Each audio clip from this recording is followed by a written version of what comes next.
So once again, we're back with some more micro pixel art, and today I'm actually making Homer Simpson, which I thought would be cool. I struggled with what I wanted to do in the beginning of this, but I finally came across Homer, and I was like, yeah, I should just do Homer, yeah.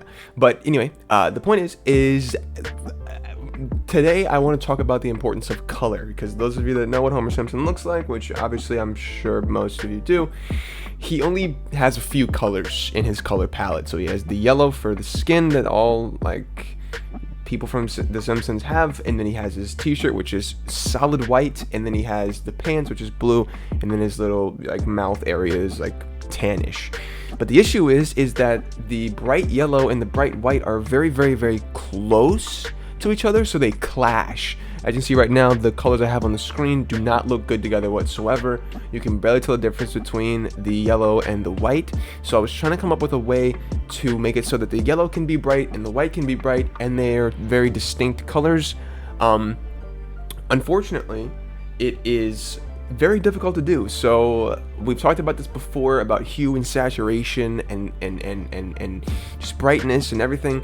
But as you can see, this really comes into play as of right now. I'm trying to find different ways I can maybe separate them color-wise, and I just added a little bit of blue to the shirt, but it just wasn't working the way that I wanted it to work. So I eventually wind up darkening the yellow a bit, and you can't even really tell the difference. But like I said, this is a big thing. As you can see, the colors are looking much better now, and it's very easy to tell them apart. But it's a really big thing color wise. So like I'm saying, the point of this video is, once again, always keep your colors in mind. This was another challenge, episode 2 of the pixel art challenge, the micro pixel art challenge. Hope you ladies and gentlemen enjoyed it. I will see you in the next one. But the cool thing about this challenge is that, like I said, not only is it to help us practice pixel art with using at least amount of pixels, I'm also trying to use the least amount of colors. So in essence, this is a really good challenge to try and minimalize everything you're doing as a pixel artist, because I only obviously used 4 colors in this, and one of the colors is literally only 2 pixels, and then it's crazy. So like I said, using the use of color, the use of every single line is great. The first episode we talked about lines, the second episode, this one we're talking about color.